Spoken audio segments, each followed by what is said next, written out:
students. Welcome to this e-learning session. Myself, Bhumida Pandya from Shri Nandkuwarbha Kshatriya Kanya Vidyalaya, Bhavnagar. And today we are going to learn a very interesting lesson. Lesson number 4, Read 1, Mind, Body, Medicine. અહીં આ યુનિટમાં આપણને શારીરિક તેમજ માનસિક રોગ અને તેના ઇલાજ વિશેની માહિતી આપવામાં આવેલી છે. શારીરિક રોગ એ મુખ્યત્વે બાહ્ય પરિબળોને કારણે થતો હોય છે, જેમ કે પ્રતિકૂળ ખોરાક, વિષાણુ, બેક્ટેરિયા, વાયરસ વગેરે જેવા જીવાણુઓને કારણે થતો હોય છે, જ્યારે માનસિક રોગ સાયકોલોજીકલ ડિસીઝ એ મુખ્યત્વે આંતરિક પરિબળોને કારણે થતો હોય છે, જેમ કે નકારાત્મક લાગણી. આ તમામ પ્રકારના રોગ થવાનું કારણ તો માણસની પોતાની જીવન જીવવાની શૈલી. આપણી જીવન જીવવાની શૈલી એ જ આપણા તમામ પ્રકારના રોગનું મૂળ છે. આજના આ આધુનિક યુગમાં માણસ ભૌતિક રીતે તો ખૂબ જ સુખી છે, પણ તેમ છતાં કોઈને કોઈ ટેન્શનથી તે પીડાય છે, સ્ટ્રેસ ફીલ કરે છે. તો આ તમામ પ્રકારના રોગનો માણસ જ્યારે ભોગ બને છે ત્યારે આયુર્વેદ પ્રકૃતિ સાથે સંવાદિતા કેળવતા, સાદગીથી અને સંતોષપૂર્ણ એવું જીવન જીવતા માણસને શીખવે છે. તેમજ આયુર્વેદ છે એ માણસના તમામ પ્રકારના રોગોનું પરમેનન્ટ સોલ્યુશન આપે છે. કઈ રીતે? તો આ તમામ પ્રકારની માહિતી ખૂબ રસપ્રદ રીતે આપણને જેમાં દર્શાવવામાં આવેલી છે એવો સરસ મજાનો આ લેસન આપણે સમજીશું. Mind, Body, Medicine. If we look at different people in the world around us, we observe that all of us are not all alike. If we look at different people in the world around us, આપણી આસપાસના જુદા જુદા લોકોની સમક્ષ જ્યારે આપણે નજર કરીએ ત્યારે we observe એટલે આપણે નોંધ લઈએ, આપણને ખ્યાલ આપણે નિરીક્ષણ કરીએ. તો એ સમયે આપણે નિરીક્ષણ કરીએ છીએ કે all of us are not all alike. કોઈ એક વ્યક્તિ બીજી વ્યક્તિના જેવો, alike મતલબ કે similar. એક વ્યક્તિ બીજી વ્યક્તિ જેવો નથી. એક વ્યક્તિ બીજી વ્યક્તિ કરતા અનેક રીતે અલગ પડતો હોય છે. Each one of us is different in many ways, both physically and mentally. એક વ્યક્તિ બીજી વ્યક્તિ કરતા in a many ways અનેક રીતે ડિફરન્ટ હોય છે, અલગ હોય છે, અને એમાં પણ ખાસ કરીને both physically and mentally. Physically એટલે શારીરિક રીતે અને મેન્ટલી એટલે માનસિક રીતે. We ought to understand our own nature and the nature of others for our own happiness and well-being in life. We ought to understand. ought to શબ્દ અહીં વાપરેલો છે. આપણને ભારપૂર્વક એવું કહેવામાં આવેલું છે કે આપણે our own nature, own એટલે આપણા પોતાના, nature એટલે અહીં આપણે સ્વભાવ એવું સમજવાનું છે. પ્રકૃતિ, કુદરત એમ નહીં, પણ અહીં નેચર એટલે સ્વભાવ. જો આપણે પોતે હેપીનેસ ફીલ કરવા માંગતા હોઈએ, આપણે આપણી જાતને ખુશી રાખવા માંગતા હોઈએ, અથવા તો વેલબીંગ મતલબ કે હેલ્ધી, સુખરૂપ. જો આપણે આપણી પોતાની જાતને સુખરૂપ બનાવવા માંગતા હોઈએ, હેલ્ધી બનાવવા માંગતા હોઈએ, હેપીનેસ ફીલ કરવા માંગતા હોઈએ, તો આપણે આપણા પોતાના નેચરને તો જાણવું જ જોઈએ, પણ ધ નેચર ઓફ અધર્સ આપણે બીજાના સ્વભાવને પણ ઓળખવો પડે. શું કામ? જો આપણે સામેની વ્યક્તિના સ્વભાવને ન ઓળખીએ તો એનાથી આપણને મન દુઃખ થાય, કોઈ વ્યક્તિ સાથે આપણે લડાઈ ઝઘડાઓ થાય. તો આપણે પોતાની ખુશી માટે અને હેલ્ધીનેસ ફીલ કરવા માટે આપણે આપણા અને બીજાના સ્વભાવને જાણવો પડે. The shapes and size, temperaments and characters of people have a lot of variations that must affect our health and happiness. The shapes and size આપણે આગળ સમજ્યા કે એક માણસ બીજા માણસ જેવો નથી, ડિફરન્ટ છે, નોટ ઓલ અલાઇક, સિમિલર નથી. કઈ રીતે સિમિલર નથી? તો શેપ્સ એન્ડ સાઇઝમાં, આકાર અને કદમાં કોઈ વ્યક્તિ ઊંચો છે તો કોઈ વ્યક્તિ નીચો છે, કોઈ વ્યક્તિ જાડો છે તો કોઈ વ્યક્તિ દુબળો છે. તો આ રીતે શેપમાં પણ અલગ હોય છે, સાઇઝમાં પણ અલગ હોય છે. એન્ડ ટેમ્પરામેન્ટ્સ, તો ટેમ્પરામેન્ટ્સ એટલે કે સ્વભાવ અથવા તો મિજાજ. કોઈ વ્યક્તિ છે તો એ તરત જ ગુસ્સે થઈ જાય, કોઈ વ્યક્તિ છે તો એકદમ લાઇટલી બધું બિહેવ કરે છે, હંમેશા હસતો રહેતો હોય છે. તો આવી રીતે ટેમ્પરામેન્ટ્સમાં પણ અલગ હોય છે એન્ડ કેરેક્ટર્સ ઓફ પીપલ, વ્યક્તિનું કેરેક્ટર, એનું ચારિત્ર છે એ પણ અ લોટ ઓફ વેરિએશન, ખૂબ જ વિવિધ સભર એવું હોય છે. અ લોટ ઓફ એટલે ઘણું બધું અને વેરિએશન એટલે વિવિધતા. એક વ્યક્તિ કરતા બીજી વ્યક્તિના શેપ અને સાઇઝ પણ અલગ હોય છે, એના ટેમ્પરામેન્ટમાં પણ આપણને ભિન્નતા જોવા મળે, એનું કેરેક્ટર પણ અલગ હોય છે. આ તમામ પ્રકારનું વેરિએશન આપણને જોવા મળે અને આ તમામ બાબત must affect hour health and happiness. આ તમામ બાબત છે આપણા પર પણ અફેક્ટ કરે છે. અફેક્ટ એટલે અસર કરે છે આપણી હેલ્થ, આપણું આરોગ્ય અને આપણા હેપીનેસ. આપણા હેપીનેસ મતલબ કે આપણા ખુશમિજાજ માટે આ બંને બાબતો છે એ ખૂબ જ અસર કરે છે. According to Ayurveda, physical disease occurs mainly owing to external factors. According to Ayurveda, according to એટલે ના મત મુજબ, આયુર્વેદના મત મુજબ ફિઝિકલ ડિસીઝ, ફિઝિકલ એટલે શારીરિક અને ડિસીઝ એટલે રોગ. આયુર્વેદ એવું માને છે કે શારીરિક રોગ એ અકર એટલે થવું, હોવું, બનવું. Mainly owing to external factor, owing to એટલે ને કારણે, એક્સટર્નલ ફેક્ટર્સ એટલે કે બાહ્ય પરિબળોને કારણે શારીરિક રોગ છે થતા હોય છે. જેમ કે રોંગ ડાયેટ, પ્રતિકૂળ ખોરાક, આપણે અસંતુલિત એવો આહાર લઈએ અથવા તો એક્સપોઝર ટુ પેથોજેન્સ. હવે પેથોજેન્સ એટલે રોગ ઉત્પન્ન કરનાર વિષાણુ. એની સામે આપણે અરક્ષિત રીતે આપણે એક્સપોઝ થઈએ, આપણે આપણી પોતાની જાતને સેફલી ફીલ ન કરીએ, પણ એ પેથોજેન્સ રોગ ઉત્પન્ન કરે એવા વિષાણુઓની સામે આપણે ખુલ્લેઆમ એક્સપોઝ થઈએ, આપણી જાતને અરક્ષિત આપણે રાખીએ. તો આ બે બાબતો, એક તો રોંગ ડાયેટ અને એક્સપોઝર ટુ પેથોજેન્સ, આ બંને એક્સટર્નલ ફેક્ટરને કારણે મેઇનલી ફિઝિકલ ડિસીઝ છે એ થતો હોય છે. Mental disease arise mainly from internal factors. તો એની વિરુદ્ધ માનસિક રોગ એ સામાન્ય રીતે ઇન્ટરનલ ફેક્ટર્સ, આંતરિક પરિબળોને કારણે થતો હોય છે. Like wrong use of the sense and the increase of negative emotions. Wrong use of sense, sense એટલે સમજ અથવા તો વ્યવહારિક જ્ઞાન. ઘણી વખત આપણે એવો શબ્દ પ્રયોગ કરતા હોઈએ છીએ કે આ માણસમાં સેન્સ નથી. સેન્સ એટલે કઈ રીતે એને પ્રેઝન્ટ થવું બીજી વ્યક્તિ સામે, એવી સેન્સ, એવી સમજ, એવું વ્યવહારિક જ્ઞાન આ વ્યક્તિમાં નથી. તો અહીંયા ઇન્ટરનલ ફેક્ટર્સમાં આપણને કીધેલું છે like wrong use of senses, વ્યવહારિક જ્ઞાનનો અનુચિત ઉપયોગ, ખોટી જગ્યાએ ઉપયોગ. અને બીજું the increase of negative emotions, નકારાત્મક લાગણીને આપણે ઇન્ક્રીઝ કરીએ, એને આપણે બઢાવો આપીએ. હંમેશને માટે કોઈ વ્યક્તિ છે નેગેટિવ ઇમોશન્સ થી જ ઘેરાયેલો રહે છે, એનું થિંકિંગ જ નેગેટિવ હોય છે. તો આ બંને ઇન્ટરનલ ફેક્ટર્સને કારણે મેઇનલી મેન્ટલ ડિસીઝ છે અકર થાય. We ought to develop the habit of positive thinking.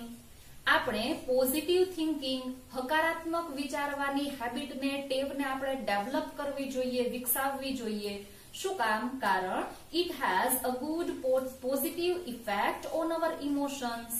જો આપણું થિંકિંગ પોઝિટિવ હશે તો એ આપણી પોઝિટિવ ઇમોશન્સ પર પણ અફેક્ટ કરે છે. જો આપણી વિચારસરણી પોઝિટિવ હશે તો આપણી ઇમોશન પણ પોઝિટિવ રહેશે. અને જો આપણે હંમેશા નેગેટિવ થિંકિંગ કરીએ તો આપણી ઇમોશન્સ છે પણ નેગેટિવ રહેશે. However, both physical and psychological diseases are usually mixed and one seldom occurs without the other. However, તેમ છતાં both physical and psychological, શારીરિક અને માનસિક, આ બંને પ્રકારના ડિસીઝ છે યુઝ્યુઅલી મિક્સ. યુઝ્યુઅલી એટલે સામાન્ય રીતે એકબીજાની સાથે મિક્સ થઈ ગયેલા હોય છે, એકબીજાની સાથે કનેક્ટેડ છે. કઈ રીતે? One seldom occurs without other. કોઈ એક રોગ છે એ બીજાની ગેરહાજરીમાં, without the other મતલબ કે બીજા રોગની ગેરહાજરીમાં પહેલો રોગ ભાગ્યે જ થતો હોય છે. કઈ રીતે? જેને શારીરિક ડિસીઝ હોય એને માનસિક ડિસીઝ હોય જ, અને જેને માનસિક ડિસીઝ હોય એને શારીરિક ડિસીઝ પણ હોય જ. તો આ બંને પ્રકારના ડિસીઝની આપણને અહીંયા વાત કરેલી છે. Like acute infections have almost entirely physical cause and can be treated purely on a physical level. Some disease કેટલાક રોગ જેવા કે એક્યુટ ઇન્ફેક્શન્સ, હવે એક્યુટ એટલે ગંભીર અને ઇન્ફેક્શન એટલે ચેપ, અમુક એવા જે ચેપી રોગ, ઇન્ફેક્શન, ગંભીર ઇન્ફેક્શન એવી બીમારીઓ હોય એ ઓલમોસ્ટ એન્ટાયરલી ફિઝિકલ કોઝ, આ ઇન્ફેક્શનની જે બીમારી છે એ એન્ટાયરલી સમગ્ર રીતે જોઈએ તો શારીરિક કારણોને લીધે થતી બીમારી છે અને આ બીમારી કેન બી ટ્રીટેડ, એની સારવાર માત્ર ને માત્ર શક્ય છે ઓન અ ફિઝિકલ લેવલ. શારીરિક બીમારી છે, એક્યુટ ઇન્ફેક્શનને લગતો ડિસીઝ છે તો એની સારવાર પણ ફિઝિકલ લેવલ પર જ થઈ શકે. However, most disease have psychological cause and all lasting disease have psychological effects. However, તેમ છતાં મોસ્ટ ડિસીઝ, મોટા ભાગના રોગ એ સાયકોલોજીકલ કારણોને લીધે થતા હોય છે. માનસિક રોગ છે એ જ મુખ્યત્વે માણસો ઉપર હાવી થતા હોય છે. એન્ડ ઓલ લાસ્ટિંગ ડિસીઝ, હવે ઓલ લાસ્ટિંગ એટલે લાંબા સમય સુધી ચાલતા. જો કોઈ પણ રોગ છે એ લાંબા સમય સુધી ચાલે તો અંતે એ સાયકોલોજીકલ ઇફેક્ટ કરે છે આપણને. મતલબ કે લાંબા સમય સુધી ચાલનારા રોગોમાં માનસિક બાબત મુખ્યત્વે ભાગ ભજવતી હોય છે. A physical disease disturbs the emotions and weakens the senses, which may result into physical troubles.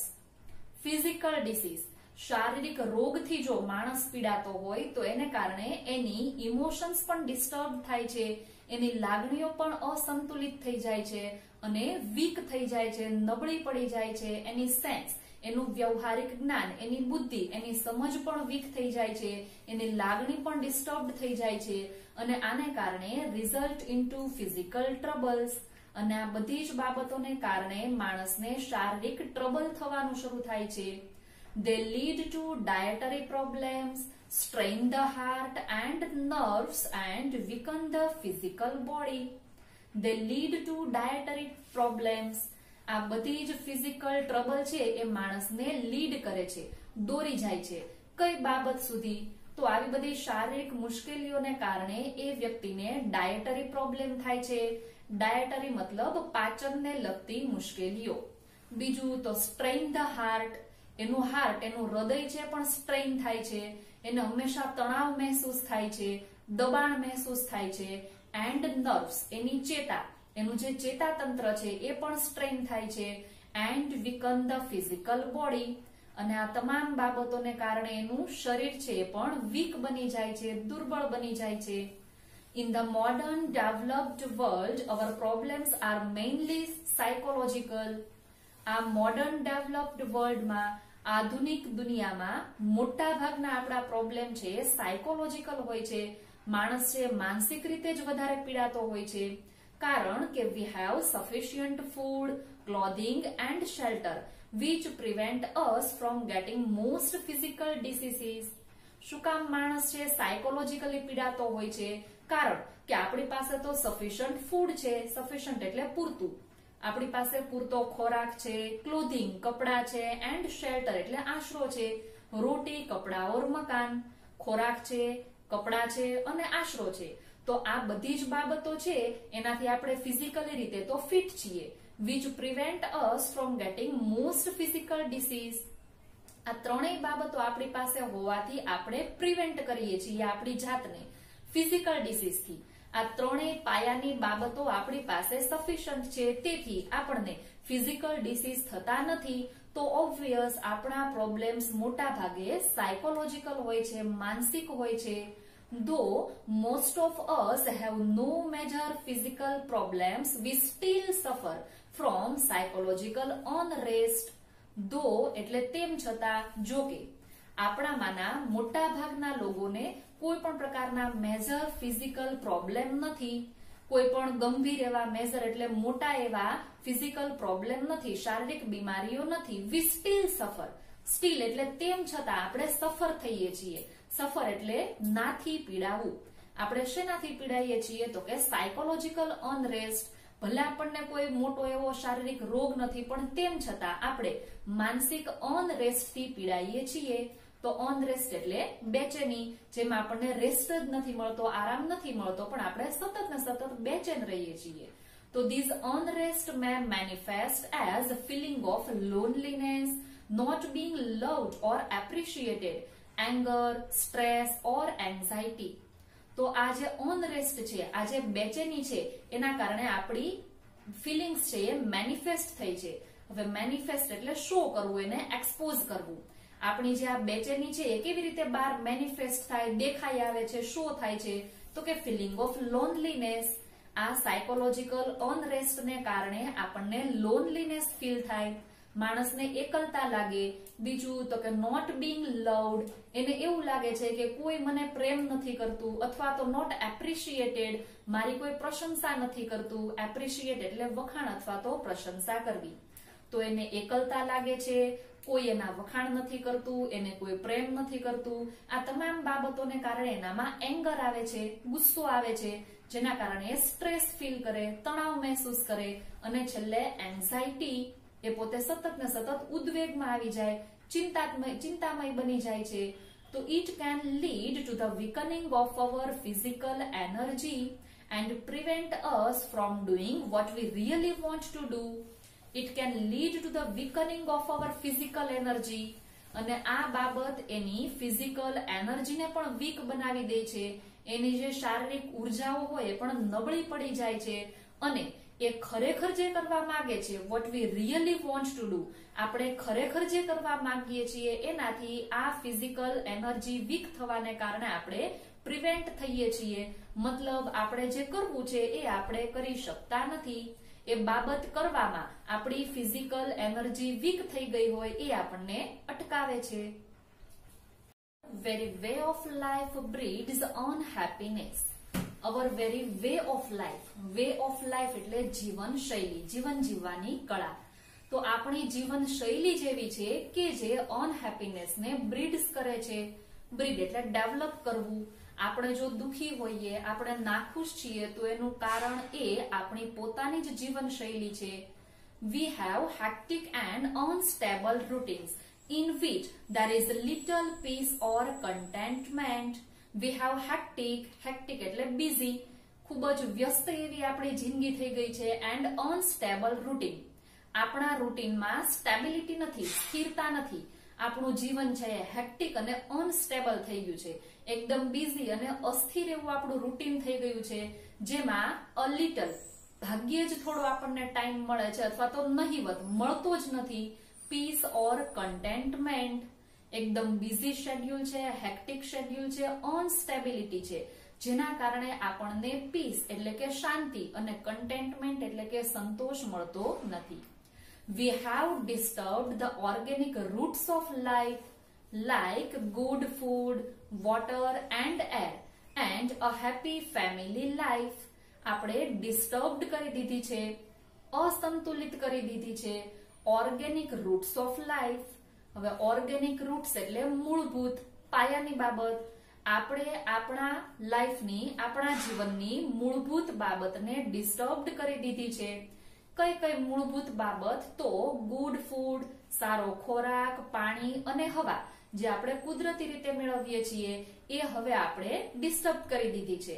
And a happy family life, એકદમ ખુશખુશાલ એવી, હેલ્ધી એવી ફેમિલી લાઈફ હવે આપણી પાસે નથી. શું કામ? તો કે આપણે ભૌતિક સુખ સગવડો મેળવવામાં દોડધામ કરી મૂકી છે. We live in an artificial world dominated by an urban landscape and mass media. We live, આપણે રહીએ છીએ, નેચરલ નહીં બટ એન આર્ટિફિશિયલ વર્લ્ડ. આપણે આ બનાવટી દુનિયામાં, કૃત્રિમ દુનિયામાં જીવી રહ્યા છીએ કે જે લાઈફ ડોમિનેટ થઈ ગઈ છે, પ્રભાવિત થઈ ગઈ છે. શેનાથી? તો અર્બન લેન્ડસ્કેપ. હવે લેન્ડસ્કેપ એટલે પ્રાકૃતિક દ્રશ્યો, પણ અહીં આપણે અર્બન લેન્ડસ્કેપ એ આખા જ શબ્દને શહેરીકરણ એવું સમજીશું.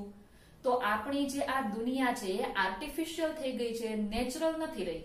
અને બીજું તો અર્બન લેન્ડસ્કેપ થી ડોમિનેટેડ થઈ ગઈ છે, શહેરીકરણથી પ્રભાવિત થઈ ગઈ છે. આપણને ગામડાની લીલીછમ જે જમીન છે, શુદ્ધ હવા છે, એ હવે આપણને ગમતી નથી. આપણે શહેરીકરણ તરફ દોટ મૂકી છે. અને બીજું તો માસ મીડિયાથી તો આપણે સૌ પ્રભાવિત છીએ. તો આ શહેરીકરણ અને આ જે માધ્યમો છે, વોટ્સએપ, ફેસબુક, આ તમામ પ્રકારના માસ મીડિયાથી પણ આપણે પ્રભાવિત થઈ ગયા છીએ. there is little to nourish the soul. આપણા સાઉલને, આપણા આત્માને આપણે નરીશ કરી શકીએ એવું બહુ લિટલ છે, નહિવત છે. આપણા જ આત્માને આપણે પોષી શકતા નથી, એને આપણે ખુશ રાખી શકતા નથી, એવો સમય જ આપણી પાસે નથી. We always desire new things and are seldom content with what we have. આપણે ઓલવેઝ ડિઝાયર કરીએ છીએ. ડિઝાયર એટલે ઈચ્છા રાખવી. આપણે હંમેશા એવી ઈચ્છા રાખીએ છીએ ન્યુ થિંગ્સ, કે આપણી પાસે બધી જ વસ્તુઓ નવી હોય. And are seldom content with what we have. કાં તો આપણે નવી વસ્તુઓ જોઈતી છે, એન્ડ વોટ વી હેવ, જે વસ્તુઓ આપણી પાસે છે એમાં સેલ્ડમ કન્ટેન્ટ, ભાગ્યે જ આપણને કન્ટેન્ટ એટલે કે સંતોષ મળે છે. સેલ્ડમ એટલે ભાગ્યે જ. આપણી પાસે જે વસ્તુ છે એમાં આપણને સંતોષ નથી, અને નવી વસ્તુઓની આપણે ઈચ્છા કરીએ છીએ. જે નવી વસ્તુઓ આપણે મેળવી નથી શકતા, જૂનામાં આપણને સંતોષ નથી મળતો, એન્ડ અલ્ટિમેટ આપણે સાયકોલોજીકલ ડિસીઝ થી સફર થઈએ છીએ. We always crave to have more. આપણને હંમેશા ક્રેવ રહે છે, ઝંખના રહે છે, ડિઝાયર એટલે કે ઈચ્છા રહે છે કે ટુ હેવ મોર, આપણી પાસે વધારે ને વધારે બધું હોય. ગાડી, મોટર, બંગલા, નોકર, ચાકર, આ બધું જ. We always crave to have more. આપણે ઘણું બધું વધારે મેળવવું છે આપણી લાઈફમાં. We are never still or at rest. આપણે ક્યારેય પણ સ્ટીલ, શાંતિ નથી અનુભવતા. or at rest, આરામદાયક જીવન જીવવામાં માનતા જ નથી. હંમેશા અસંતોષ રાખીને આપણે જીવન વિતાવીએ છીએ. Our medicine is more a quick fix to keep us going in our wrong lifestyles and rarely addresses the behavioral root of our problems. Our medicine is more a quick fix. આપણે કોઈ રોગથી પીડાઈએ છીએ અને દવાનો સહારો લઈએ, પણ આપણી જે આ મેડિસિન, ઔષધિ, દવા છે એ ક્વિક ફિક્સ છે. ઝડપથી મટાડી દે એવી એક ગોળી આપણે લઈ લઈએ અને આપણે એવું માની બેસીએ keep us going in our wrong lifestyle. આપણી રોંગ લાઈફસ્ટાઈલમાં જીવન જીવવાનું આપણે શરૂ રાખીએ. તાત્કાલિક આપણને રાહત મળે એવી આપણે મેડિસિન લઈ લઈએ. એન્ડ રેરલી એડ્રેસીસ, આપણે રેરલી મતલબ સેલ્ડમ મતલબ ભાગ્યે જેવું આપણે એડ્રેસીસ કરીએ, નોંધ લઈએ કે behavioural root of our problem. Behavioural root મતલબ કે પાયાની કઈ બાબતને કારણે આપણને આ તકલીફ થઈ એ તકલીફ વિશે આપણે નોંધ લેતા નથી. રોગ થયો એને મટાડ્યો, પણ શું કામ થયો એ જાણવાની આપણે તસદી લેતા નથી. We take a quick pill hoping that our problems will go away. આપણે ક્વિક પીલ લઈ લીધી. પીલ એટલે ગોળી. ઝડપથી આપણને રાહત મળે એવી આપણે ગોળી લઈ લીધી. હોપિંગ, હોપ એટલે આશા રાખવી, એવી આશા સાથે કે અવર પ્રોબ્લેમ વિલ ગો અવે, આપણી મુશ્કેલી હવે દૂર થઈ જશે એવી આશા સાથે આપણે દવાનો સહારો લીધો. But we do not recognise that it may only be a symptoms of an imbalanced life. પણ એ બાબતને આપણે રેકોગ્નાઇઝ કરતા જ નથી, ઓળખતા જ નથી, એને આપણે ઓબ્ઝર્વ જ નથી કરતા, નોંધ જ નથી લેતા કે આ તાત્કાલિક સારવાર મળે એવી દવા એ માત્ર ને માત્ર સિમ્પટમ્સ છે, એક નિશાની છે આપણી ઇમ્બેલેન્સ્ડ લાઈફની. આવી દવાઓ ખાવાને કારણે આપણું જીવન એ અસંતુલિત બની જાય છે. આપણી જે ફિઝિકલ હેલ્થ છે એ પણ ડિસ્ટર્બ્ડ થઈ જાય છે. And it is a warning light that we must notice. અને આ આપણને મળતી વોર્નિંગ છે, ચેતવણી છે, અને આ ચેતવણીને આપણે નોટિસ કરવી જ પડે, એની આપણે નોંધ લેવી જ પડે. On the other hand, teaches harmony with nature, simplicity and contentment as keys to well-being life. Ayurved on the other hand, બીજી બાજુ આયુર્વેદ છે એ આપણને ટીચીસ કરે છે, શીખવે છે કે નેચરની સાથે હાર્મની કઈ રીતે દાખવવી. તો હાર્મની એટલે સંવાદિતા, એકરૂપતા. કુદરતની સાથે, પ્રકૃતિ સાથે સંવાદિતા કેળવવું એ આપણને આયુર્વેદ શીખવે છે. સિમ્પ્લિસિટી એન્ડ કન્ટેન્ટમેન્ટ, સાદગી અને સંતોષ પણ આપણને આયુર્વેદ શીખવે છે. જે સાદગી, સંતોષ અને નેચર સાથેની હાર્મની એ કીઝ ટુ વેલ બીંગ લાઈફ, એકદમ સુખરૂપ એવા જીવનની ચાવીરૂપ બાબતો છે. It shows us how to live in a state of balance in which fulfillment is a matter of being, not of having. Ayurveda આપણને એવું શો કરે છે, એવું દેખાડે છે, સમજાવે છે કે how to live in a state of balance, સંતુલિત જીવન કઈ રીતે જીવવું કે જેમાં ફુલફિલમેન્ટ મતલબ કે સંતોષ a matter of being and not of having. ખૂબ સરસ એવી બાબત કહેલી છે કે સંતોષ છે એ હોવાપણાની બાબતને મહત્વ આપેલું છે. સંતોષ ભોગવવો નહીં પણ સંતોષ હોવો, સંતોષ છે એ બાબતને વધારે મહત્વ અહીં આપેલું છે. It connects us with the source of creativity and happiness within ourselves so that we can permanently overcome our psychological problems. Ayurveda આપણને કનેક્ટ કરે છે, જોડી દે છે આપણામાં રહેલી ક્રિએટિવિટી સાથે. સોર્સ ઓફ ક્રિએટિવિટી, આપણામાં જે સર્જનાત્મકતા પડેલી છે એની સાથે આયુર્વેદ આપણને કનેક્ટ કરે છે. આપણા હેપીનેસની સાથે આપણને કનેક્ટ કરે છે. જે બંને બાબત વિધિન અવર સેલ્ફ, આપણી પોતાની જાતમાં જ છુપાયેલી છે. સો ધેટ, જેના થકી વી કેન પરમેનન્ટલી ઓવરકમ, આપણે પરમેનન્ટલી મતલબ કાયમી રીતે આજીવન ઓવરકમ કરી શકીએ. હવે ઓવરકમ એટલે વિન ઓવર, ના પર વિજય મેળવવો. જેના કારણે આપણે પરમેનન્ટલી ઓવરકમ કરી શકીએ આપણા સાયકોલોજીકલ પ્રોબ્લેમ્સને, આપણી માનસિક બીમારીને, માનસિક રોગ પર આપણે કાયમી સોલ્યુશન મેળવી શકીએ. એ બાબત આપણને આયુર્વેદ સમજાવે છે. Ayurveda provides a real solution to our health problems which requires to change how we live, how we think and how we observe. Ayurveda એ આપણને રિયલ સોલ્યુશન પૂરું પાડે છે, આપણા હેલ્થ પ્રોબ્લેમ્સને લગતી બાબતનું સોલ્યુશન પૂરું પાડે છે કે જેમાં રિક્વાયર છે, જરૂરિયાત છે 3 બાબતને ચેન્જ કરવાની. કઈ કઈ બાબત? તો હાઉ વી લીવ, આપણી જીવન શૈલીની બાબતમાં, આપણે જે રીતે જીવીએ છીએ એમાં આપણે ચેન્જ લાવવાનો છે. આપણું થિંકિંગ, આપણા વિચારમાં આપણે બદલાવ લાવવાનો છે. એન્ડ હાઉ વી ઓબ્ઝર્વ, આપણે જે રીતે નિરીક્ષણ કરીએ છીએ તો આપણી જીવનશૈલી, આપણી વૈચારિક શૈલી અને આપણી નિરીક્ષણ કરવાની બાબતમાં બદલાવ લાવીને આયુર્વેદ આપણા હેલ્થ પ્રોબ્લેમ્સનું સોલ્યુશન આપે છે. અને એ પણ રિયલ સોલ્યુશન અને એ પણ પરમેનન્ટ સોલ્યુશન આપે છે.